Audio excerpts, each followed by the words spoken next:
Welcome back to the Sports Media Club podcast at Sacred Heart University. Today we're doing the MLB segment. I'm Patrick. I'm Alex. I'm Ava. I'm Dom.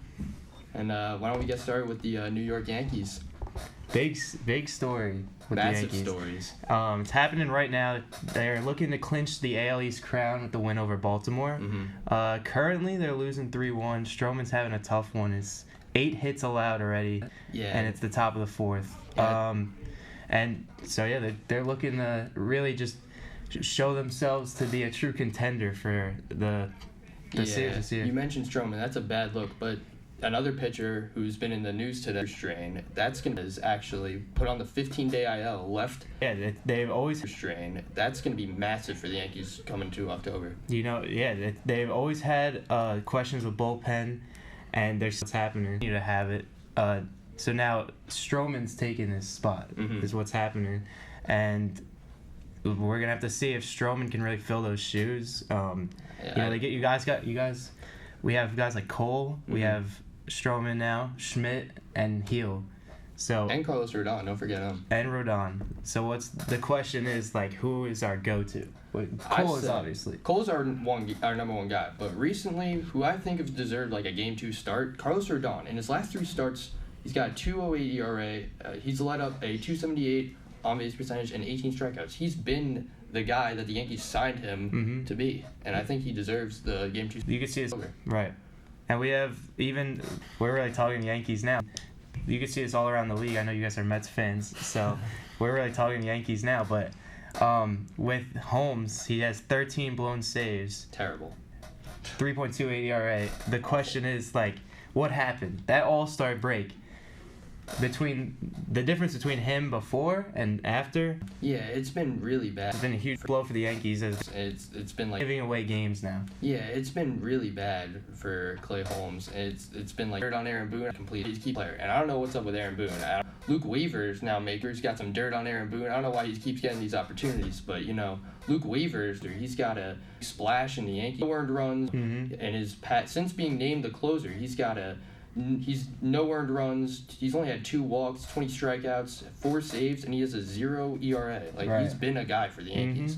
And the Yankees, like, they continue to show that they're a contender, but they almost have that one problem in each thing. So my question for everyone is, do the Yankees have a good shot at that against teams like the Orioles, against teams like Astros, and then Dodgers if they make it then?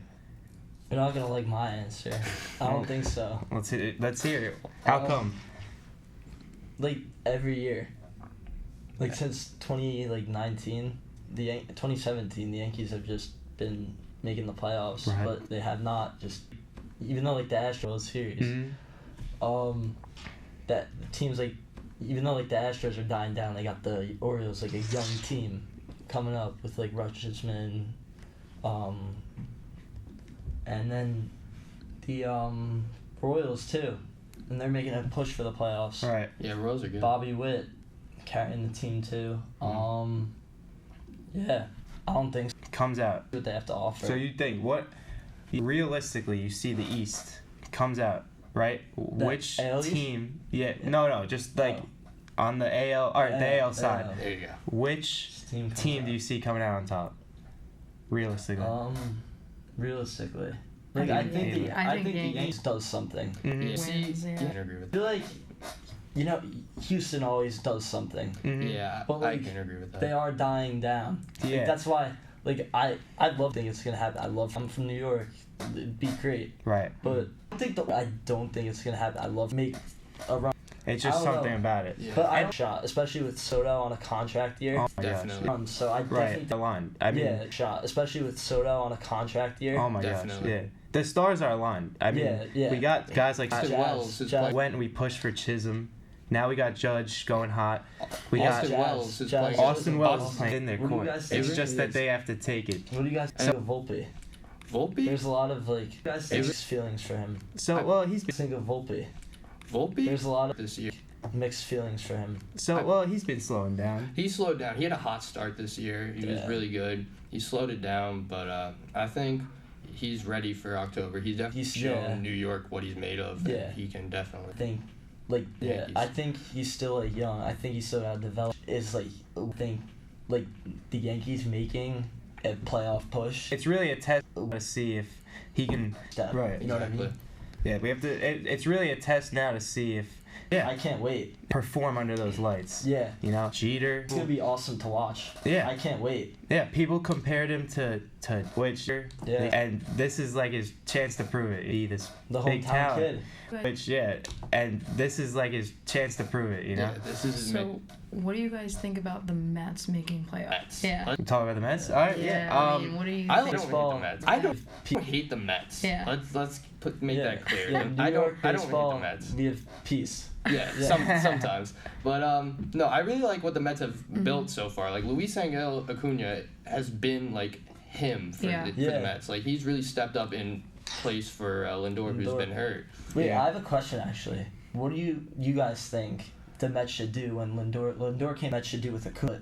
He's What got do two you guys extra. think to take his spot? Yeah, but what do you think like the Mets should do with Acuna? Because they brought him up to take his spot, Right. and now he's playing like he belongs in the majors. Definitely. And now with his shortstop coming back, like what do you think the Mets are gonna do? I feel like when Lindor comes back, I mean, you got to move him to like second. Yes. You know? Yeah. No, That's I really Martinez. you don't. Yeah. No, he does- that's fair. he's- Yeah, he's old. I think you throw out Vientos at DH, put Acuna at third. I like that. I like that a Because lot. actually. Vientos, just like awesome hot streaks, I think Vientos and Volpe are very similar. Die down, but they both have these really awesome hot streaks where they're playing good baseball, and then they die down. But then they wake Martinez, they got. Mhm. like, and we've seen that all season. Right. Yeah. But at the same time, you know, JD Martinez, they got him this offseason, They right? spent money on them too. Exactly. So Which is- they don't want him to go to Yeah, waste. but they can't say let me use my money going into the playoffs. Like if they Right. want to win a World Series, they gotta say let me put my best of the best True. together. True. Yeah. And JD Martinez, I don't think you're worthy for that one. Speaking of position players, Pete Alonso's Oh. last home runs contract. Yeah, that's spicy. We got the stat line here on Mm-hmm. Gibby's 34 home runs. He's got a 242 average, but he's also 29 next year. I So do you think he's staying with the Mets? Do you think possibility and big. he moved next year? I mean, personally would like to see him possibility and big chance that he might move, but I personally would like to see him stay. Right. Big fan, and like when I was at the game on Sunday, every time you see him I don't- stay, everybody got up and like Everyone goes cheered for him. crazy. Yeah, Yeah. so like Yeah. I'm sure everyone would like to see him I don't- stay. I don't think he's going anywhere. Grom, Nimmo, he's locked. Remember 2 years ago, the Mets had to sign DeGrom, Nimmo, and Diaz, Mm-hmm. and they got the better end of the bargain with keeping Diaz and keeping Nimmo. Yeah. Because look at DeGrom, they didn't a year, Right. and like they weren't gonna waste their money. Like Yeah. if they didn't waste what he wants, It's true. Yeah. that maybe that's why. But like and give Judge is much. It's true. Like, you know what I mean? Like the kid with the home runs in the beginning, Aaron Judge is much better. Like, you know what I mean? Like the kid with the home runs in the beginning of his career, he broke the record. Yeah. There's something special to him in Right. New York, And what do you and the see? fans love him. What do you see his contract being? How Yeah, long? What how What are the much? numbers looking like? It don't even think about it Honestly, as like going up like- based off the Mets. What is Yeah. your ideal situation? Years? No. What's Well, your I perfect think, like, contract in a perfect 10 world? years. Yeah, that- 10 years? No. Sorry. 10 years would be a 10 lot. years. yeah, that still he's Alonso. pretty much. He's gonna be Like- walking like with a 8 bat years. if he has. 8 years, like 8 years. 30 million a year, 25 million, Wow. 25. What about you, Ava? I could see that actually. Right. I mean- They have definitely a chance And to sign he him. likes to. Right, One that's of true. Steve Cohen. Right. Yeah. No, they have definitely a chance And to sign he him. likes to. You've seen him what he did with Lindor and how he tried to spend the team using his money, but obviously didn't work. Right. And now he's using the prospects like he said. So Mhm. I think he's got a good plan for the team. Right. I think the team's got a good shape of like all these new players that are new, especially with like the games against the Braves. Because I mean, most of the team right now it's new to September baseball against the Braves, besides like Lindor, Alonso, and Nimmo. So I mean, back in like 2022, we did kind of fumble, but I think the more they have more of an attitude now, like they can do it and yeah, Well, let's get to the playoffs, which right. Situation with the Mets. I love to see, and so many other people, and yeah. Well, let's talk about the situation with the Mets. If we haven't already. Mhm. They got to sweep Milwaukee. First of all, Mets versus Atlanta. Yeah. Big series.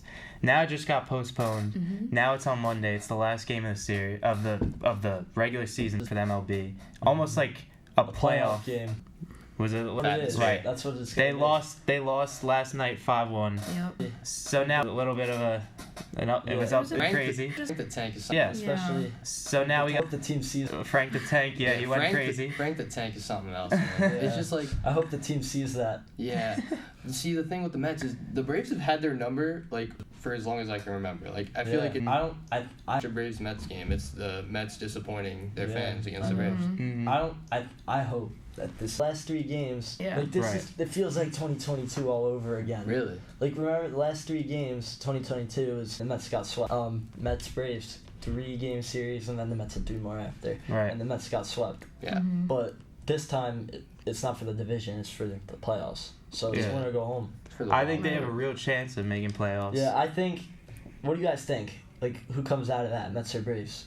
I think Mets. I honestly, Yeah. I do think Mets. I feel like because they've been the hottest team, but The Braves have literally had their Braves, honestly. I mean, like, it's just like the Braves have literally had their number for so long. Yeah. Is that I Mets think- fan bias anytime soon? Yeah. Really? I think the Mets will pull it out. I think they pull it do. out too. Is I that Mets think- fan bias? Or? No, I just think with their Well- playing and stuff recently, I think they can pull it out. Like, yeah, last night 5-1, but they Yeah. can come back. So No. And they also now are playing 3 more games. Yeah. So let's see how Mm-hmm. the Brewers play, especially now. Yeah. The Braves. yeah, Especially now with them playing the Royals Mhm. and see Funny.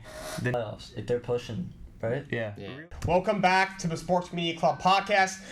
My name is Jake Cardinale. I will be the host for the NFL segment into the season. So, guys, and Tyler here for the NFL segment. So far, we're 3 weeks into the season. So, guys, who has surprised you so far in the NFL so far? Yeah, also Vikings, they have just completely exceeded. I pick the obvious answer here and be the Minnesota Vikings. They have just completely exceeded, be the starter, and then obviously going into the season, we all thought that J.J. McCarthy. History of Sam Darnold, be the starter, and then he got hurt in preseason.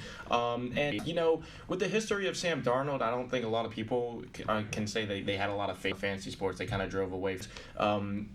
Even for those Addison and even fantasy sports, they kind of drove away from guys like Justin Jefferson, Jordan Addison, and even Aaron Jones too, which I thought was incredible. And Sam Darnold been playing, 57 yards and 8 touchdowns in 3 games, which is he's 53 for 78 right now. He's got 657 yards and 8 touchdowns in 3 games, which is pretty good too. And he went to MetLife, took down the Giants. Then he went and very surprising took down the 49ers, who I think hasn't been that surprising too, and then a massive win against Houston, which Pretty good. definitely made him look. That really was good. definitely, that's when people realized, okay, these guys might actually be pretty good. Definitely. Yeah. You never know with him. He tends to start out pretty well and then kind of die off from there. He did it in New York, he did it in Carolina. But and he's doing that right now. So an offense to where if he gets the ball to his playmakers, they look deep, and he's doing that right now. So he's playing really good football, and the Vikings they look really good. 2 really good teams in the 49ers and the Texans back-to-back weeks. So Nick, I'll go to you now. Is there any? Yeah, that's a good pick. They're off. You this far. Honestly, the Washington Commanders. I mean, they're 2-1. That's a good idea. That's a good pick. Their offense has been superb so far. I mean, they've scored on 17 straight drives. I don't know where that ranks in history, but that's definitely up there. It might be the best streak in history. I mean, Jaden Daniels, everyone expected him, obviously, he was 2nd overall pick, but did anyone expect him to be leading the NFL in completion percentage? He's really good. He's leading all super just quarterbacks in rushing yards. Sure, the rookie running backs haven't been, and he's one of the top candidates. He's leading every rookie in rushing yards. I mean, in my opinion, he's one of the top this up because sure they got right Definitely. now Brian Robinson, Terry McLaurin, but sure they got Austin Eckler leading that offense, Terry McLaurin, but none of those guys are like truly leading that offense like Jaden Daniels. 360 yards. They have 26.3 points per game. That's what 360 yards per game. That's 6th rush yards per game. Quarterback leads, and they have 153 rush yards per game. Jaden Daniels right now, he's their leading rusher, and Brian Robinson, you got Austin Eckler, great 1-2 punch, and then you have Jaden Daniels. I mean, obviously, he was one of my favorite quarterbacks going into the draft. I didn't think they should be drafted above Caleb Williams, but he's just such a star. He's so poised. He's mobile, but he stays in the pocket. He only takes off either if it's a design play or if he has to. He's almost 100%. Yeah, or I would even say say that, but I would say The way he's jumped into it, yeah. 100%. yeah, or I would even say, not like the same play style as Josh Allen, but like obviously he doesn't have the turnovers, but Josh Allen has no interceptions so far, surprisingly. But like, Yeah. you know, he's mobile, but he only takes off when he has to. You know, Josh Allen usually he's sitting there, he'll roll out of the pocket, throw a dot. Jaden Daniels is doing the same thing. I mean, I don't know if you guys watched that Monday Night Football game, but I mean that fourth quarter touchdown to Terry McLaurin, that's one of the best throws I've seen all season. Yeah. Hey, Tyler, what are your thoughts? Honestly, out of any team that surprised me, you said the Vikings, you said the Commanders. For me, it's the Arizona Cardinals. Yeah. Yeah, Because definitely. I think that, especially after week 1, we saw, like, going into the season, there was some expectation that Marvin Harrison was going to be a big piece of that offense, and you didn't really see that week 1. I would know. I drafted him. I wasn't too confident to be honest, but he has been performing. You look at these past 2 weeks, and it feels like you're watching a completely different team. Especially, you take Marvin Harrison, 4 catches, 130 yards, 2 touchdowns in 1 quarter. And I think that the real big piece to that team has been Kyler Murray. Now, I think you hope that the biggest piece of your team is your quarterback.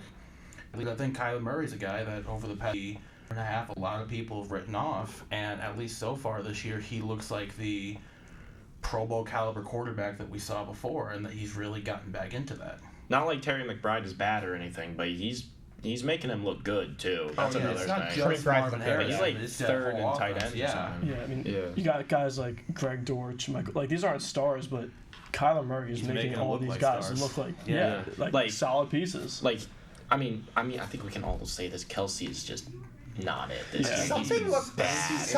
honestly, I think it's the age. maybe I think the age is definitely a part of it. I don't know if it's me. He just looks tired. Yeah. And Yeah.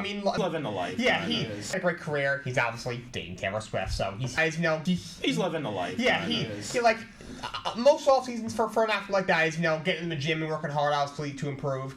Most of the stuff we saw from him, doing the podcast with his brother, going to the concerts with his lady friend. He was doing all these parties. So I just think he wasn't focusing on football as much. Ad on TikTok. Commercial? Yeah. No, he's right. also Yeah. he's in a TV show now. I saw an ad on TikTok. He's an actor in a TV That's show. right. So he's just like He's just I did think this see offseason that. he just didn't commit to This football. offseason, he was doing everything other than football. Yeah. yeah, he might be the next NFL guy to go to Hollywood. He might be that kind of guy, but he just looks mentally exhausted to me. Yeah. Yeah. Actually, they're very similar in age. Jason Kelsey retired, obviously. Sort of sign of Travis. They're very similar in age. My whole thing why we haven't any sort of sign of Travis Kelsey retiring anytime soon is he's fully creating a dynasty in the span of 5 years. Yeah. Like they're literally creating a dynasty under Mahomes and Kelsey's name because we saw Tyreek go, we saw that Legion of Zoom gone. So there's so many different guys that are coming in and out of Kansas City. The question I think is, do you stop? I know. Like, I don't know. I don't think it should. I think I that feel like he's one that well, one, I think that we haven't necessarily seen him contemplate retirement like Jason did, because at the end of the day, he is still a couple years younger than Jason. But in addition to that, I think that, to your point, what Kansas City's been doing the past few years, I think Travis Kelce's at a point where it's like, hey, I'm going to keep running this thing until the wheels fall off. yeah. Yeah. Yeah, it's because he said he wants to play 2 or 3. Don't know if that's what he said.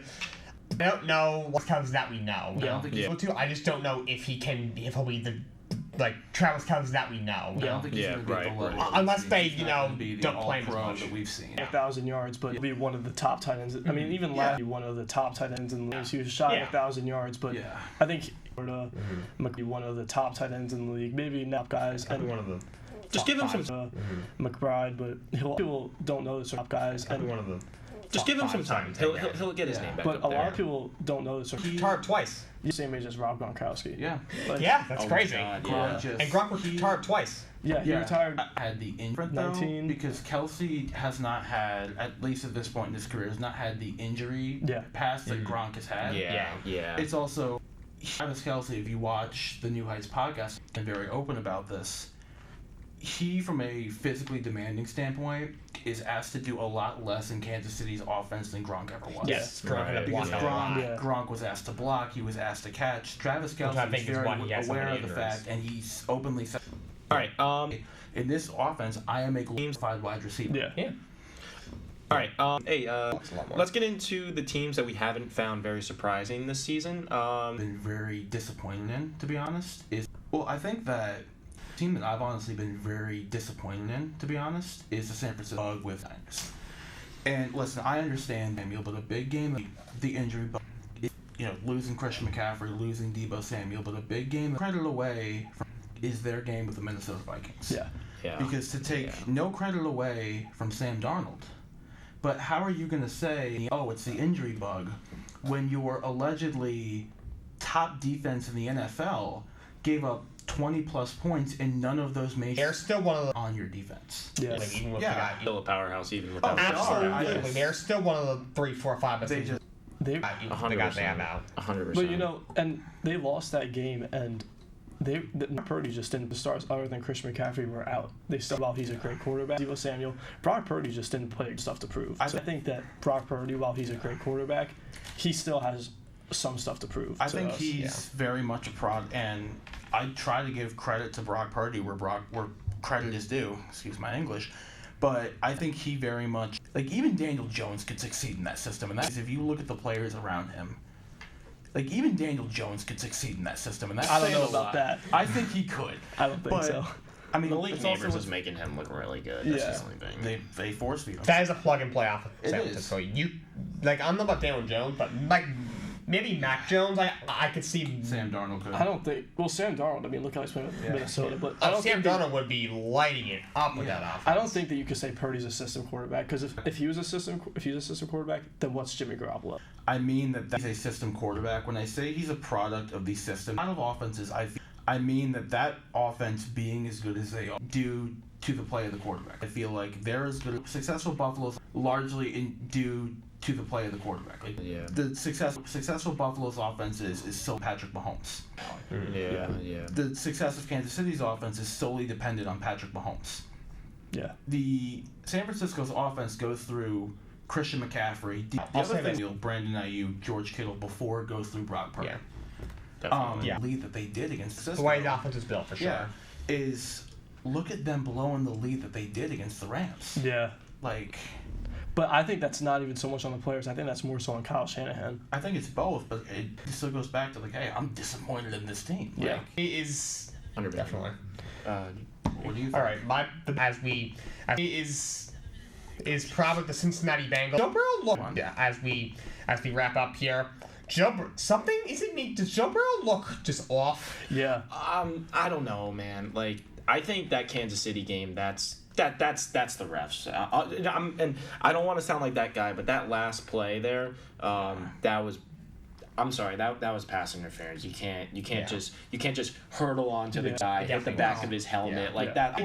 Pass interference. I know he was looking at the ball, but that's Same time, He was too early on the ball. and I get the cheat. You get a couple calls, but at the same time, like you said, that's a penalty. You got to call that. Yeah, but I think at the same time, and Cincinnati ends up losing one of the big field goal, and Jamar Chase, who is one of the biggest divas in the NFL, Absolutely. him taking that unsportsmanlike conduct penalty because the ref made him mad, took them out of field. For you guys today, for this segment, stay tuned. We're talking some hockey. I forgot cancel.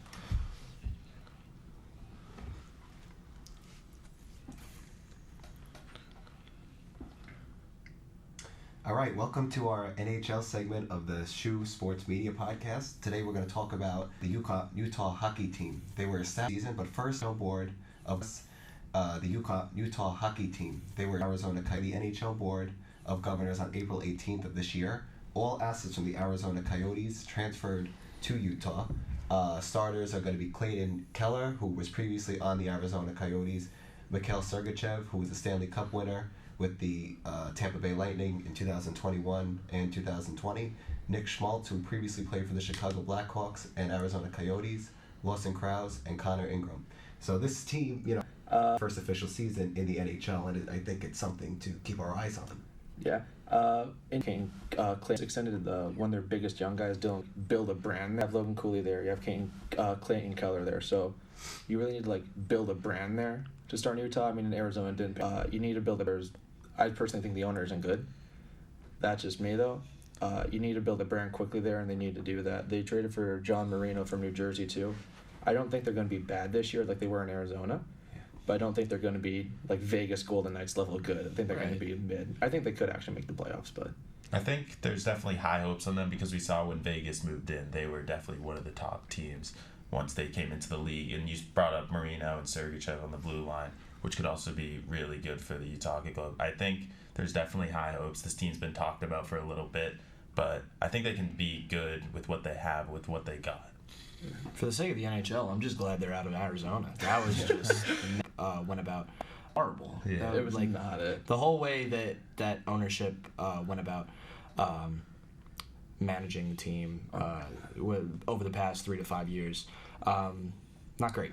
Not great to say the very least. No, there are people who would say hockey belongs in the desert, but if hockey belonged in the desert, they wouldn't have to play Right. in Arizona in a college In a hockey college hockey arena. They had to with- change the NHL's rules to make them allowed to play there. So Yeah. if they had the money to stay there, they'd still be there. Right. Right. But I think we see it as a fresh start. You know, the new team name, new organization. You know, they may not be there this year, but you know, in the future down the line, they could get there. Oh, Yeah, 100%. definitely. 100%. What kind of name do we think we're looking at? Yeah. It's okay. I like the Yetis. I like the Yetis. Yetis. I like. It's okay. I mean, I don't have a better name. I'm not gonna lie. So, I really can't say anything. I don't have any better serious names. Right. Yeah. Well, I think How- anything's better than the Utah Hockey Club. Utah Hockey Club. I'm a yeah. big soccer only guy, up. so I like That was the same with the Washington football team. Like, Yeah. I don't mind Commander Washington Yeah. football team. So They went Commanders. I don't mind Commanders. I just wish they went back to Here- what they used to be. Alright. But I Absolutely. agree. Yeah. So should we switch gears? Talk about the contenders for the Stanley Cup. Yeah, I can take the lead on that for now. But personally, I think Edmonton's still a good contender. I think Florida's still a good contender, at least in the West. Sorry, in the East Florida. I think Florida's there in their division. They'll push for this since they're in their division. I think Tampa is not as good, but still can make a push for the Stanley Cup. I think Toronto won't because they're Toronto and they lose in the playoffs because that's like their thing for the past 24 years. And the Metro with the Rangers and the Devils can beat out the Rangers, I think, for the top of the division. But there's one thing that's going to hold them back, and it's that someone is going to get hurt. It's probably going to be Jack Hughes, as much as I hate to say it, even though I'm a Devils fan. It's definitely going to be Jack Hughes. He'll be out for half the season. It was Dougie last year. That's what hurt the Devils last year. I think the Islanders could actually do something in the playoffs. Do I think they're going to go deep? No. probably not. But I just think Vegas can do something. I think Mark Stone's going to get injured again, and then he's going to get hurt. Yeah. they play really well up until the point where, hey, we don't need you anymore. We're just going to put you on LTIR so we can trade for a superstar player. Yeah. And then we'll take you off LTIR once we make the playoffs. Exactly. So, I'll bring you back on your point. Edmonton, that's just an explosive team. We saw that in the finals. This was probably one of the greatest Stanley Cup finals, if not the greatest, that we saw. Yeah. Coming back from 3-0, Yeah. forcing the game 7, but weren't able to do it in game 7. With McDavid, you got Hyman. Draisaitl, Hyman, how explosive they were. Yeah. Like, Hyman, man, he was No one an was stopping. animal that entire season. I didn't really expect that kind of season out of him. Edmonton did what some Stanley Cup losers fail to do, where a lot of them okay, we need to make this change, we need to do that, we need to sign a bunch of guys. The Eagles did in the NFL. They signed 3 guys. They signed Saquon. But Edmonton just said, hey, I don't we want to talk made about it. we're gonna run it back. Right. Hey, we made it this far. Let's just keep the same guys and run it back. Right. Personally, I would have liked Adam Henrique to sign back with New Jersey so he could have come home, but him staying in Edmonton, I mean, I think Edmonton has a good shot at the Stanley Cup. It was a great season for Edmonton, yeah. If the Devils don't make it there, I'd like Edmonton probably my second. because the Devils just got Markstrom. The Devils made a lot of big moves in the offseason. Made a big move with Markstrom to They get their goalie. They got their needed goalie. that. The Devils had 2 big problems entering the offseason. They had no physicality, and they had subpar goaltending. No, yeah. And that for me as Devils, that's a light way of putting it. The year before the Devils made the playoffs and beat the Rangers, they had 7 different goalies start a game. That's since Marty Brodeur and Corey Schneider left, the Devils' goaltending has been a hot mess. And he had shot Markstrom series against the Rangers, who he did amazingly. But the Devils got Markstrom, solved the goalie problem, 5 different guys, and got Pesce. Which Pesce is another thing how Carolina had lost 5 different guys. And then they got Tatar, they got him back, they got Nason back, They extended Dawson Mercer for 3 years, which gave me a heart attack before because everyone's like, they didn't sign him. Same thing with Swayman in Boston, except Swayman is a more important piece than Dawson. Schmid to get Paul Cotter. And then they got Sheldon Keefe. They lost Holtz in the trade, him and Schmid to get Paul Cotter. And then Devils fans all went ballistic when it happened because Holtz was a 7th overall pick. He had scored goals, but on defense, he was not good. And that's a whole tangent I'm not going to get into, but Devils fans, I think, overreact a bit too much. Going back on your Boston point, what are the thoughts on Omark? Getting traded. Now you got Swayman in that. I think it's better. I love Swayman. I love like both. I'm gonna Swayman miss a the lot. hug at the end of the game. Yeah, That's I was a gonna Bruins say fan. that was such That's a. what I miss. That would even seeing it from like not even a Bruins fan perspective. That was just. How could you not love hockey when something like that happens? Best goalie tandem. Oh yeah, for sure. Tune was unbeaten. I loved him. Yeah, I think the thing is, I looked up Jeremy Swayman Illustrated. It said Google just to see like what people think is going to without Jeremy Swayman. The first article, Sports Illustrated, said the Boston Bruins are broken without Jeremy Swayman in the lineup. And I think that's actually not the most true thing, but without, I think, on his best day, the 4th best goalie in the league, in my opinion. Yeah. You're gonna hurt your team, but Boston is Boston, and they somehow find a way to win. Right. Kind of going off of the contenders, talking about the new guys in the league, Max Pellegrini, coming straight out of BU. Think about coming over to San Jose Sharks. Now he teams up with Will Smith, who is from BC. What do you guys think about that? Yeah. I thought on San Jose, kind of the team that's struggling, might be in the bottom, but Yeah. I feel like Mac could have a really good year, close to Bedard's year. It's only 2 guys though. That's my I thing. know. Any sort of life that you can have on a hockey team, though, it's definitely like any bright spot that you can find is their Western with a team like the San Jose Sharks, who have been really bad since their Western Conference final appearance. Any sort of bright spot would be just phenomenal for them. I said before, it's like a fresh start. When they got Bedard, people. This is their fresh start. Yeah. They got one guy. With Chicago, when they got Bedard, people were like, "Oh my gosh, Chicago." One guy. It's one guy. I said that's one guy. Who named Chicago's goalie? Exactly. Those two, they could be a dynamic duo. Exactly. I know, they I mean, could. it's 2 really good players to build. The Devils in 2017 drafted Jack Hughes in 2019. 2-year process. The Devils drafted Heischer in 2017. I think betting odds are the 4th, the 1st overall pick on the Cup. Or at least now the Devils people think. I think betting odds are the 4th highest odds to win the Stanley Cup. Or at least in terms of the casinos in Vegas. That's what they think. Yeah. So Want to hear Bleacher Report who they think very bad. won? It's Ed. Well, do you want to hear Bleacher Report who they think is going to be number 1? It's Edmonton. Edmonton. Who's number 2? The Florida Panthers. Florida. Okay. Repeat of the. What do we think about Western Conference teams? We've talked. Yes. I do think Conference teams. What do you think about out west? Nashville overhyping them. I think agree. Nashville. Yes. I do think Nashville's going to be good, but I think people are overhyping them just a little bit too much. Because they got Stamkos, they got You get that veteran in Stamkos, which Yes. I do like. You got Stamkos, you got Marchessault. So I have it written He's down still got here. a lot left in the tank too. Yeah, you got Always Brady does. Shea to help out the defense. And honestly, the reason Stamkos went to Nashville, he was offered like a really bad contract in Tampa, and then I think the quote he said he felt betrayed. Yeah, at Tampa. I think I saw that. It was something along those Something like lines. that, I think they probably just expected him to take like a hometown discount of some sort. And be like, well, I played here for Right. 12 and a half, 13 years, went to 3 straight cups much, but they made it to one of those years. Right. I think people are overhyping them a little bit too much, but they made it to, what was it, the 2nd round against Vancouver? Or they were out in the 1st round against Vancouver, one of those two things. One of those, yeah. But I thought they were really good against Vancouver. And you extended Saros, too, who I think, again, is the 5th best goalie in the league. And you have a good defense. You got Brady Shea in the defense from Carolina, another player that Carolina lost. And then great addition for them. Really, another reason Vegas isn't going to be It would be a good addition for them. Marchessault's a great addition for them. Really going to help out their He's scoring. such a great playoff performer too. Oh, If they that make it too. there, he's Playoffs before. under the shining lights. Exactly. Same with Stamkos. Yes. You have guys who actually been deep in the playoffs before. The Rangers tried to do that with Patty Kane. Didn't work out too well, but that's a whole different story. Is that a shot at Ranger fans? Not shot. It's a shot at making bad deadline deals just for the sake Right. of making a deadline deal. Right. You don't just make trades to make trades. You need to have a purpose, and that trade didn't have a purpose a couple years ago. But I think this actually makes sense because you need guys who can win in the playoffs. You have two guys who have won Stanley Cups. So it's going to give you a lot of playoff experience. And the guys that step up when you need it. That's what Nashville is looking at, and I think that's why they pursued Stamkos. That's why they got Marchessault. And that's the smart option right there. Exactly. Yeah.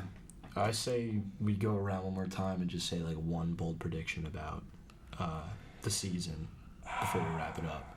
You know, I think last season the Rangers, they had a phenomenal run, and I think they're going to continue it this year. Okay. I hope they do. Don't count the Bruins out. Yeah. Just that's all I'm going to say. Swayman's going to have a year. What I'll say is it might sound a little outlandish, and historically it won't. If it goes on historically, make it to. But I think the Toronto Maple Leafs make it to make a conference final appearance. Bold. I think Edmonton wins the Stanley Cup. All right. The NBA. All right, well, thank you guys so much. That was a great segment, and now we're going to throw it off to the NBA. And welcome back to the Sacred Heart Sports Media Podcast. I'm your host, Nicholas Alfidi, and welcome to our NBA segment of today's show. The regular season begins on October 22nd, how about we introduce ourselves, guys? Hi, I'm Jonathan. Of the regular season and a new season. I think we introduce ourselves, guys. Hi, I'm Jonathan. I'm Ben. I'm Eamon. And I think we're going to start today's show talking about our favorite team's free agency. So how about we start to our right and work to our left? Yeah, it's kind of obvious I'm a Celtics fan wearing all the... I even got the championship hat on, so... yeah, we did it, so... oh, boy. So here's my talk on it. So I feel like the Celtics are still going to be top of the NBA. In fact, might go back. And from Tatum on the talk show with Jimmy Fallon, I believe, he said that they're going to be facing the... It's gonna. I don't really agree with that. The same Dallas Mavericks Celtics finals, but I don't really agree with that. With Klay Thompson being in a new environment, Celtics, I feel like it's difficult for them to get back. So, but for the Celtics, I feel like we re-signed basically everyone. So Jason, I think it's gonna be a breeze. We got like Jason Tatum, Derek White, and from looking at this paper, the only one that we gave up was Steve Mykhailiuk, and he went to the Jazz, and then O'Shea Brissett, he just is gone. So, it's amazing, and we got freaking Lonnie Walker. Lonnie Walker can help out a lot with our team. That's the only explanation. I don't know how, but Brad Stevens. That's the only explanation. So. I think the only thing for me, and you're the Celtics fan, so you can correct me if I'm wrong. I think I heard that stopping you from at least making the conference finals is health. No. I heard that Tatum in the offseason isn't doing so well right now with his shooting, and like always, it's going to be a build up and.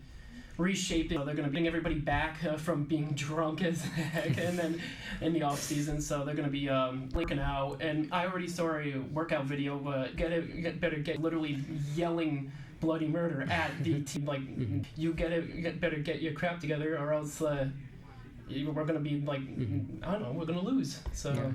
All right. So you want to start us off with the Knicks talk? We got two Knicks fans here. Yeah, me and Eamon are both Knicks fans, although it might not be... Let me say from the Knicks, obviously... Indiana. I will certainly say from the Knicks, obviously really disappointing way they go out against Indiana. Oh my Probably God. people just staying healthy. That was their problem. They're healthy. Yeah. And Nobi getting injured, Brunson getting injured. Those are like two key players that could have helped them win. And on Matt... But it was just... Yeah. Right. All went down. Brought back those two. Both of them re-signed on long-term deals. We also brought back Precious Achiuwa on a one-year deal and Bridges via trade with. In addition, this is the big one. We brought in Mikal Bridges via trade with Brooklyn. Shocker. I didn't think. Did right there. Yeah. His defense. Who knows? That helped bring that trade that we did right there. Yeah. His defensive ability is gonna help bring that. Adding another person who is better at defense than defense, and now we just the person who is better at defense than most of the players we had already. Absolutely. Do you think you can really get back to the Eastern Conference Finals this season that quick? I think we actually can. I'm confident we can. can. But there is an asterisk at the center position because we lost Isaiah Hartenstein, so that's something. And Mitchell Mitch is Robinson. out till Mitch is December. out till December. The Yeah. one thing I will say, and I ask the question, is what do you think the future of Julius Randle is? Because he really felt like last year like he's the odd man out. I don't know, honestly, as we all know how talented he is in a vacuum, but Yeah. I feel like the way your roster is constructed, he's kind of the one I can see maybe Is that when you look back here, His shooting's been getting rough. It's gonna get all I can say is that when you look back to January of this year, and when Randall was on the court with OG, Jalen, they were unstoppable pretty much. They were basically You could put Randall at the center team in the NBA point. in that month span. And you could put Randall at the center position at this point, or I've been hearing that Jericho Sims has been doing great in this offseason. You know, last season you didn't see much of him. Yeah. Just because he's not like you wouldn't think of him as a good player, but you could see. I see the potential. He just needs to work. He needs to refine his game because Yeah. like the athletics is there, like the potential's there, but he just needs to more time in the NBA is gonna help him. really quick. Give me like a really quick answer here. What do you think is your ceiling, both of you? Conference finals, no NBA finals. It's everything NBA goes finals right. and NBA finals. Everything goes NBA right at the Well, ceiling. one Celtics fan If doesn't. everything I know goes they're right, young, but like I don't see that. if everything goes perfect. I only say If because everyone's healthy, then I feel like they can. That's Knicks fans for you. They're always gonna I say only that every say year. because we're gonna get to my team, the Warriors, next. Organizationally, maybe might not be discussion about. I think they have expectations that they can. Organizationally, maybe might not be like internally. I think they have expectations that they can still compete at the highest level. But I feel like if you kind of take a temperature of the fan base and more so the fans of the NBA in general, it kind of seems that this run has run its course, right? In an era where I don't think we've had a repeat champ since 2017-18 season. Yep. Dallas Yeah. parity in this league nowadays, and Yeah. obviously this you mentioned Clay going to Dallas. Yeah. An entire saga this season. I feel like it kind of collapsed in 38. The season as it went on, obviously we finished 44-38. Good enough for the 10th seed in the stacked West. Obviously, we've seen, especially in Paris, how incredible Steph still is. But my thought process is, does he have a consistent 2 next to him? That's what I'm gonna say right now. Is like when do you think Curry's just gonna like focus on passing? I get it. His like half court threes that he used to do. Though the I get it. He's an incredible shooter, but like when as the retirement time, like when they're gonna be sending him off, like say like when do you think he's gonna retire? That's the thing, because I mean the whole discussion in Paris was the take 3 of Kevin Durant, LeBron, and 4 years old. Obviously, honestly you can compare it to Clay, his teammate himself. He's 34 years old. Obviously, it's very different. In Toronto, 2 major injuries: the Achilles and ACL tear in the finals in Toronto in Game 6. You see, he's 34, past the age of 30. We've seen in the last decade that players are extending their career with modern medicine past the age of 34, 35 into their primes. fair. You look at LeBron, you look at Steph, you look at Kevin Durant. These are guys that are all pushing their late 30s, but they're still producing at an elite level. To answer your question, I gotta think with his play style, he's got a couple of years left of his prime that you can hopefully maximize. Yeah. What I'm looking at is a salary cap, though, with the contracts of an underperforming Wiggins you paid. You're still paying for you finally got rid of the pool money because you dumped Chris Paul on a salary transaction. You've got interesting pieces this offseason with Kyle Anderson, a Buddy Hield that you've added. You're banking on the development. Buddy Hield's a huge move for you guys because he's an insane shooter that you can. He's basically a replacement for Klay Thompson. Like at that level, like he's just able to get the 3 off rip. He's that guy. I think is gonna wrap up this free agency talk, and we can maybe move on to like the Wemby. The question I look at this team, I think there's a clear ceiling on it. The question I answer or ask myself every year, and the answer I get to is, does Steph have enough help and salary cap? No, not yet. And maybe with the roster construction, the salary cap, with a Draymond who's making like 30 plus, I don't know if he ever can get it at this point. I feel like it's just always going to be not downhill, but at that level where you're at right now, because they've had that dynasty for like years, and with winning championships is almost like the NFL, like the NFL has like bunch of like teams that win championships for multiple years, the same ones, and then they just you don't see them for the next like 50 Right, years. yeah. So Yeah. yeah, so I mean, that's sports, dynasties, Yeah. everything. Sports So- are cyclical, so Dynasties Yeah. end. yeah. Another that's one why I comes feel like about. Celtics new dynasty. Dynasties rising superstar. Okay, I'll stop it now. But speaking of rookie year, I mean, Dynasties rising superstars. Victor Wembanyama Yeah. is To summarize Patrick rookie year. I mean, Insane. kind of rebounds. advertised. Just to summarize his averages, he did 21 points, 11 rebounds, like 4 assists, 4 blocks, great efficiency for a center. He's insane. And he was Center. second in defensive player of the year. See those clips of him that's like, and he just gets right back. And the thing is, you ever see those clips of him like rolling his ankle and he just gets right back up. I don't understand. I don't understand how he. That's what I'm saying. Because if he gets injured, that whole Spurs team is going. Has been. They only have Wemby Right, as like a superstar. I think so. the discussion has been in NBA media, and you kind of. Yeah. But they have a very. There obviously were entries to rebuild, and they got Wemby. Yeah. But they have a very veteran coach in Popovich. You know, obviously we don't know how many years he has left wanting to coach. Who knows? And you know what can I say about his rookie season too? Because they did this whole thing if they had a consistent point guard.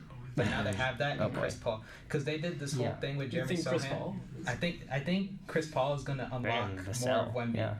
Because he'll get him more touches that Wemby could seize. The one thing I saw in Golden State, obviously Chris Paul's not what he once was, right? We know this. I think he's washed now. No, I mean, like, from what His the standard... passing's still there. Right, from the standard of Chris Paul, you could say he's washed. But from a Warriors perspective last year, he was making a lot less money. He needed off the bench. Obviously, that contract was no-go, and that's why he's gone, and he's making a lot less money. But he had you talked about it just now, like, and averages. He's already at an all-star level round. What do you guys think his ceiling is, and what do you think the Spurs need to do around him to have a superstar there?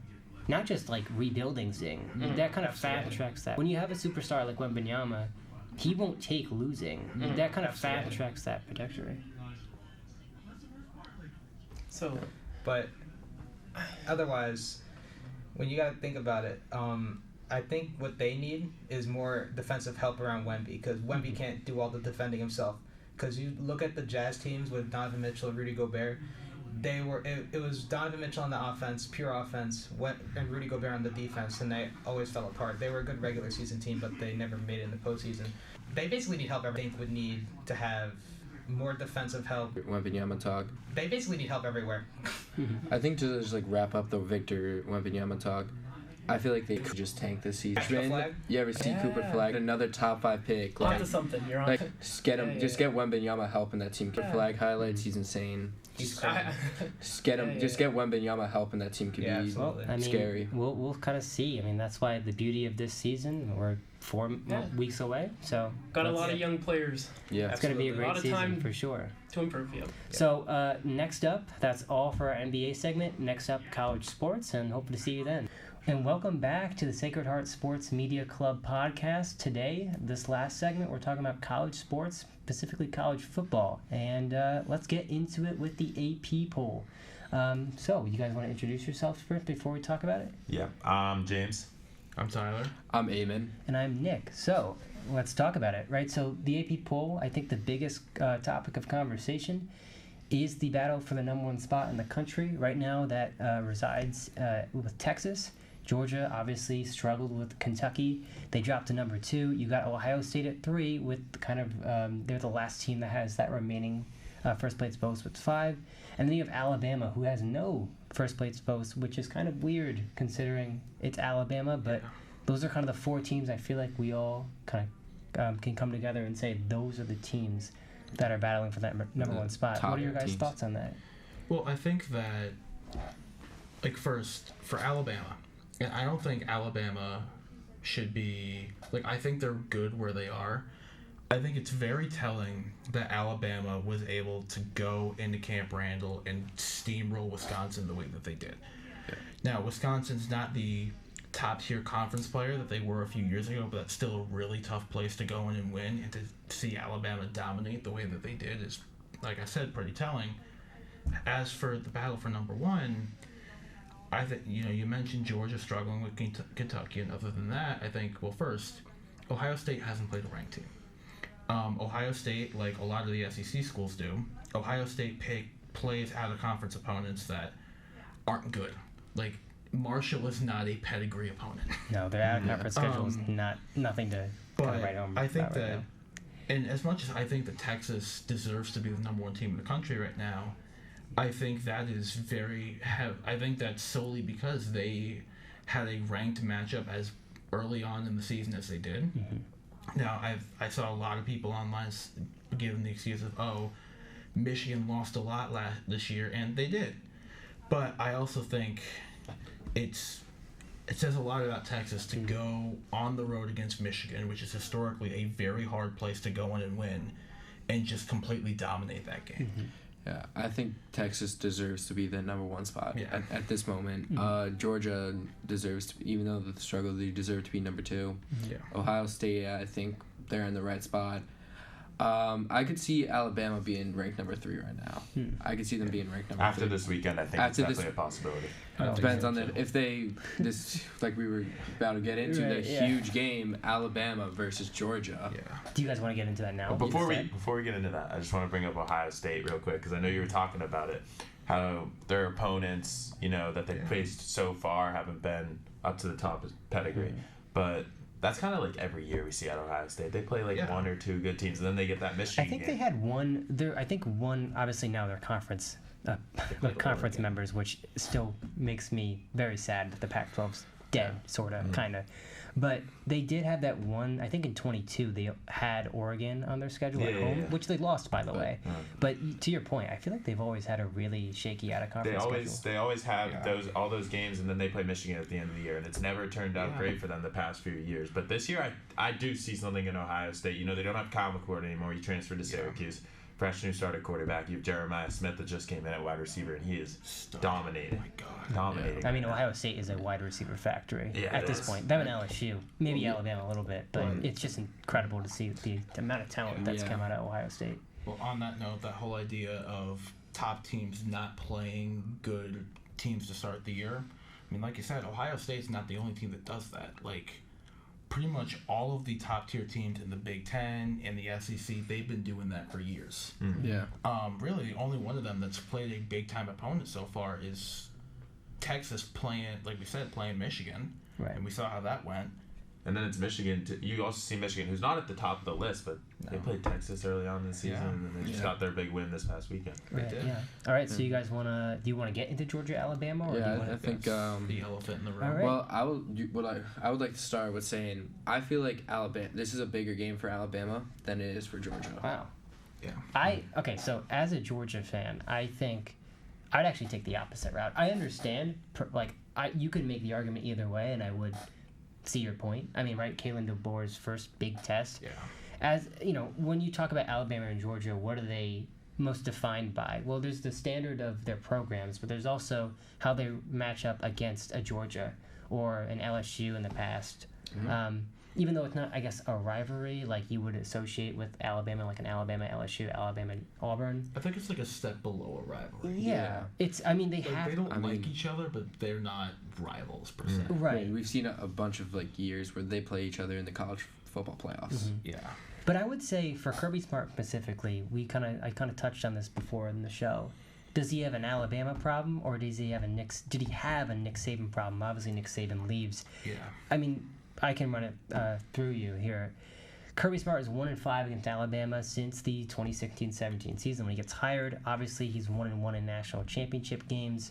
He's lost, I believe, 2 SEC championship games, and all 3 times they played each other in the regular season. So, their one win being in Indy in 2022. And I think to myself, okay, so the Nick Saban problem is gone, right? He retires. Yeah. Now, there's been talk over the past 2-3 years, is the transition of power happening? Is Georgia the top dog, no pun intended, in college football? This is your chance to prove it. Going on the road in Tuscaloosa, you have a great coach in DeBoer. He took Washington to the national title game, but it's his first time. It's his first rodeo. I think if you're Kirby Smart, you have to prove that you don't have an Alabama problem anymore. Well, that's why I think this is a bigger game for Alabama, because it's his first DeBoer's first real test against the number 2 team in the nation. Alabama, like their weapons that they I feel like they could win this game. Like I feel like it's not going to be like a blowout like any of these other games, especially because they're both ranked very high. Right. Like you have Jalen Milroe at quarterback. Like Georgia's going to need to find a way to defend a quarterback who could throw, and then also Georgia's just going to need to be able to defend. Period. I mean, just defending. You're coming into Alabama. That crowd is going to be buzzing. Yeah. The whole game, you're going to see it. Yeah. And if you let Jalen Milroe get hot, throw to Ryan Williams on some deep balls, hit anyone. Jalen Milroe, let him run. He's really fast. We saw in Atlanta last year an undefeated Georgia really struggle. I feel like they struggle. Them and Alabama. I mean, obviously Kirby Smart worked under Nick Saban, so the defense, you could see its parallels. I feel like both of them really struggle with dual threat quarterbacks. You saw this with Deshaun Watson against Alabama, Trevor Lawrence in Alabama in those national title games. And for some reason, I don't know why, Georgia really struggles to face those dynamic quarterbacks. And I think Jalen Milroe is kind of... I mean, you see it as it's so tough to guard. You got to put a QB spy on him, but you also got to be watching downfield because he has weapons. He has an arm. He has an arm too. You saw that on that play, the 4th and goal last year against Auburn. He shut that. Yeah. He has everything. Do we have a? Oh, sorry. It's just like he's a dual threat quarterback. Yeah. Like that's like what we're seeing right now in college sports. And like going into the NFL also, like you're catching all these young guys. Like Lamar Jackson, you have C.J. Stroud. He was just in college last year. Like you just defenses, especially like now we're talking about Georgia. You have to be able to defend a dual threat quarterback. To close off this segment, do we really quickly have any predictions for this game? We just gotta go one by one. You want to lead? Roll Tide. Roll Tide. Roll Tide. Even though it hurts me to say, I really don't think we're gonna win this game. It's not. I'm not. The vibes are not strong right now. I gotta go Alabama. I also do have Alabama. Which is incredibly surprising. I mean, like if you ask anyone, even the number 2 team in the country, it feels Georgia like wins. I'll be happy. Yeah, that's for sure. I mean, I wouldn't be surprised if they won either, but it's like right now I'm sticking Alabama with the win. And I assume we all have it close, right? Like when we say Alabama, it's not like it's gonna be a good not game. gonna blow them out. No, for sure. All right, so I know we had a couple of games we wanted to talk about from last week. Who wants to kind of get us started on that? Well, the Baylor Colorado game. Oh God. How do we feel about like Baylor letting up 2 Hail Mary touchdowns in a row? Like Shedeur just placed it perfectly. He did, but I think the overwhelming problem is like if you're Baylor, rule number 1 of prevent defense is don't let anybody behind you, and you did that twice on 2 straight plays to lose the game. Yeah. I don't understand, like especially when you're a Division I Power 4 now, I guess, program. I don't know how that happens. Well, yeah, like I honestly don't know how that happens, or even like how Colorado even wins half these games that they play.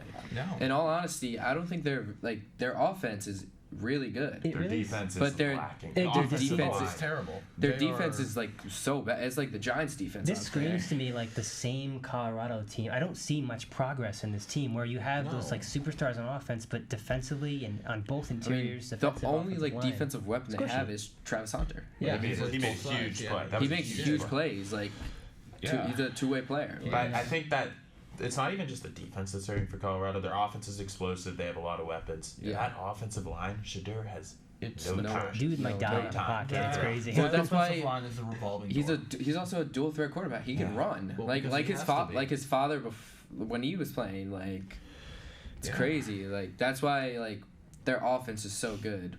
But they shouldn't be winning these games. They get all the hype from Shedeur and Travis, and those are going to be 2 high picks. They also just get the hype because they have Deion Sanders as their coach. Like, do you think they get that hype because Shedeur Sanders, as good as he is, I think it's also the personality that he is. Mm-hmm. And it's as much as I don't like Colorado, I feel like I have to say that like Travis Hunter is the best player in college football. I wouldn't be like I do not disagree with that. Like that's like the perfect. Yeah, I think his defensive abilities are a lot better than his offensive. That's just like him being a two-way player just makes him like I know even more. I just think that when he comes to the NFL, it's just he's gonna have to pick one. He's gonna have to pick one, but either way, like it's gonna work out. It's gonna work out for him. Right. Like if you're whoever at the top of the draft next year, Unless you're the Giants with Daniel Jones. Oh boy. I don't know how you decide, you know what, I'm going to take a quarterback over Travis Hunter. I mean, the Panthers maybe. Well, who knows? Andy Dalton. Yeah. Oh, well. Andy It's Dalton's hard young. to pass on him.